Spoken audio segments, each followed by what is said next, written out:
Oke, kita langsung aja bahas ini ya. Selama bertahun-tahun kalau kita ngomongin alat coding AI yang paling canggih, rasanya itu kayak barang mewah, ya kan? Terkunci di balik API yang mahal dan tertutup. Nah, sekarang lupain semua itu. Realitasnya udah jungkir balik. Dominasi itu udah runtuh. Dan kita akan lihat gimana ceritanya. Coba deh, lihat angka ini. 0,3%. Kelihatannya kecil ya. Tapi jangan salah. Angka ini tuh monumental banget. Ini adalah sisa jarak, performa antara model AI open source terbaik sama model-model proprietary yang selama ini jadi raja. Yang tadinya jauh banget, sekarang ya segini, tipis banget. Dan kutipan ini benar-benar nangkep seberapa cepat perubahannya. Coba bayangin ya, dari gap 17,5 poin itu jauh banget loh. Dalam setahun terakhir, tiba-tiba hampir hilang sama sekali. Ini bukan sekedar perkembangan biasa, ini tuh revolusi yang lagi terjadi di depan mata kita. Oke, kita gali lebih dalam lagi. Soalnya ini bukan cuma tentang performa teknis aja. Ini adalah pergeseran besar-besaran soal biaya, soal akses, dan yang paling penting, soal kekuatan yang sekarang ada di tangan para developer.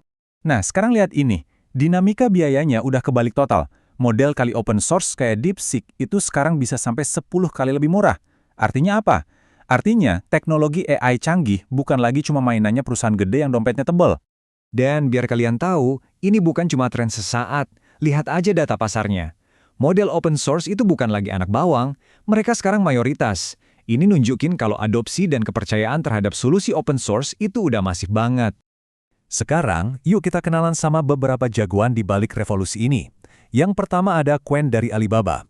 Ini contoh sempurna gimana alat open source bisa jadi sangat-sangat kuat, serbaguna, dan yang paling penting, praktis buat developer. Nah, poin kuncinya di sini, Qwen itu bukan cuma lumayan bagus, performanya itu setara head-to-head sama model papan atas kayak GPT-4o. Lihat aja skornya di benchmark perbaikan kode AIDAR ini. Sama persis. Ini bukti nyata kalau performanya udah seimbang. Tapi bukan cuma performa mentahnya aja. Ekosistem Qwen itu dirancang buat kepraktisan. Ada banyak pilihan ukuran model, integrasinya ke VS Code mulus banget. Bahkan ada framework buat bikin aplikasi AI yang lebih rumit. Jadi ini bukan sekedar model, tapi udah kayak satu set perkakas lengkap. Kalau kita bandingin langsung, kelihatan banget kenapa spesialisasi itu penting. Qwen Tricoder itu ibarat pisau bedah yang dirancang khusus buat coding. Dia jauh lebih unggul dalam memahami konteks kode yang panjang, bisa debugging otomatis, dan bahkan bisa baca diagram. Ini kemampuan yang nggak dimiliki model serbaguna biasa. Oke. Kalau Qwen tadi contoh kekuatan yang praktis, sekarang kita beralih ke jagoan kedua yang nunjukin sisi lain dari inovasi open source, efisiensi. Kenalan yuk sama Minimax, contoh arsitektur super cerdas yang bisa hemat tenaga tanpa ngorbanin kekuatan. Ini dia, Minimax M1. Coba perhatian deskripsinya, arsitektur hibrida. Bayangin aja, dia punya dua otak yang kerja bareng.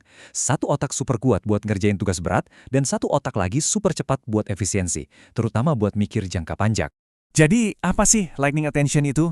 Gampangnya gini deh, ini teknologi rahasianya Minimax biar super efisien.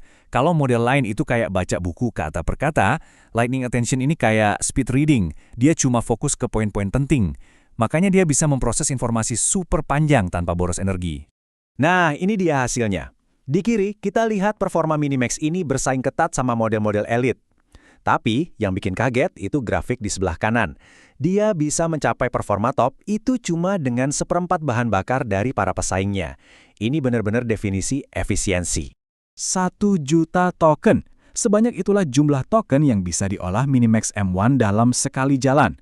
Biar ada gambaran, ini 8 kali lebih besar dari pesaingnya. Artinya, dia bisa baca dan analisis seluruh kode proyek kamu dalam sekali lahap. Nggak perlu dicicil. Oke, kita udah lihat kehebatan model-model ini. Sekarang pertanyaannya, jadi apa artinya semua ini buat kita? Buat para developer, pebisnis, dan siapapun yang lagi ngebangun sesuatu pakai AI? Intinya sih satu, kebebasan. Kalian dapat penghematan biaya yang gila-gilaan, bisa jaga data sensitif kalian di rumah sendiri, bebas mau deploy di mana aja, dan yang paling penting, nggak lagi diatur-atur sama satu vendor soal harga atau kapan harus update, kendali penuh ada di tangan kalian.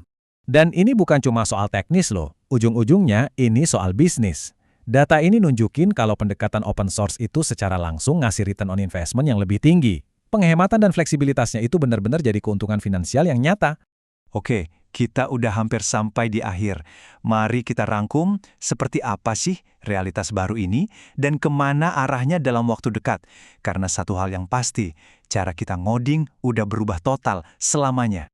Apa yang kita saksikan sekarang ini tuh baru pemanasan. Siap-siap aja, dalam beberapa bulan ke depan kita bakal lihat lompatan yang lebih gila lagi. Konteks yang super besar, agen AI yang makin mandiri, dan bahkan model-model kecil yang kemampuannya setara raksasa hari ini. Kecepatan inovasinya luar biasa. Nah, ini dia intinya. Debat soal open source bisa bersaing atau enggak itu udah selesai, udah lewat masanya. Pertanyaan yang relevan sekarang adalah soal eksekusi. Model mana yang paling pas buat proyek Anda dan seberapa cepat Anda bisa mulai memanfaatkannya? Dan pertanyaan inilah yang mau saya tinggalkan buat kalian semua. Ketika tembok penghalang biaya dan akses udah runtuh, dan alat-alat super canggih ini bisa diakses semua orang, kemungkinannya jadi nggak terbatas. Jadi, dengan semua ini, apa yang akan kalian bangun selanjutnya?